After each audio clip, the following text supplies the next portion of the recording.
All right, y'all, I want to talk to you a little bit about paddle belts. Now, why do I use them? Number one is when I'm sight fishing. When I'm sight fishing, they are indispensable. I like to be able to put my paddle right back in my belt without taking my eyes off of that target, because Lord knows if it's a redfish or a decent sized bass or even the big gar that I'm chasing, you turn your head, look back around, they're going to be gone. So you need to be able to focus and stay focused on your target. So being able to put the paddle back in the belt really quickly, grab my rod, which is usually in a higher up rod holder right there, where that specific situation that's what I'm doing. Paddle belt is also good, just for if I'm cruising along and I need to make quick adjustments.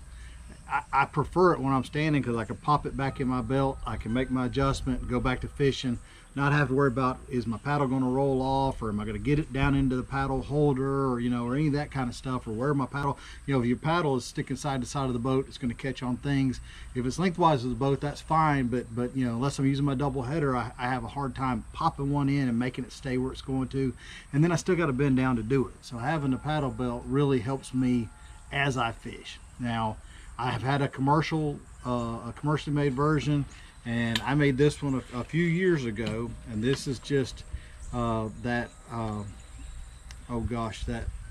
cutting board type material, Star Bright, I think is what it's called.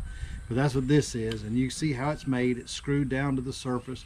It's got a little safety band goes over it, so once you put your paddle in there, you can just lock it in there, especially if you're fighting a fish. This is really good, keeps that paddle from popping out. And this has been a very good version of it. The commercial version I had actually broke.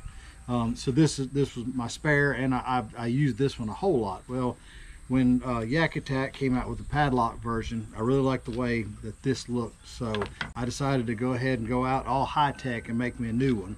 So that's this. Now they include the hardware that you would use to mount it onto something like this. Like I said, this is that starboard stuff that you could mount and go through. But I decided to make mine out of aluminum because it's the media that I had. I bought this I had scrapped, and all I did was went ahead and slotted it. I used a Dremel and a grinding wheel, and then this was cut out with a little coping saw that I made, and then I slightly beveled the edges, so it's going to go back against my belly. Which should be a whole lot rounder than this, but yeah, that was just so the belt would run through there. And this is just a standard belt. I mean, anything would work for what you want to do. And I beveled the back screw holes so that the screws will lay in there flat. So I'm gonna go ahead and mount this on here just so you can see it. Y'all didn't really, I took a wire brush to all the edges of this, so everything is smooth. There's nothing that's cutting, nothing that's gouging, nothing that would bother a fly line if it got behind it, or my big old belly. So this is a 0.125 1/8 inch aluminum that I had just some scrap laying around. So that's what this is made out of. All right, I like the way it looks. I like the way it fits. I could paddle, pop it right in there without even looking at it. If I need to lock it in, I can lock it in there. The Yak Attack version has the little tab on the bungee part, and I like that a whole lot. I'll show that to you up close.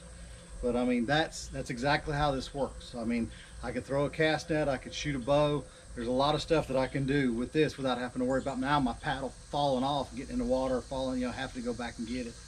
And I do. I mean, I use these in freshwater. I use these in saltwater. I use it when I fly fish. I use it when I'm serious bass fishing. I find that I use one of these a lot. Now, one tip I will say is try to keep your shirt under it and not over, because if you tuck, I don't know if y'all don't watch my videos, back in one of the Point on Shane videos, I went to try to put my paddle in, and the tip of my jacket had gone over it, and I ended up having trouble. I had to squat and hold the paddle with my gut while I caught the redfish, but I did catch the fish. But this is a really good setup for a lot of things. But like I said, most important to me is when I stand. And I stand a lot. So I like having this set up. It's a lot easier than fooling with trying to get back down and put it in there, especially if you're sight fishing. So I hope this helps. They're pretty easy to make. You can buy them commercially, but I mean, this was pretty simple. Just normal tools to do the grinding with and all. And I like it a whole lot. I'm gonna keep mine for a spare, but hope this helps y'all. Take it easy now.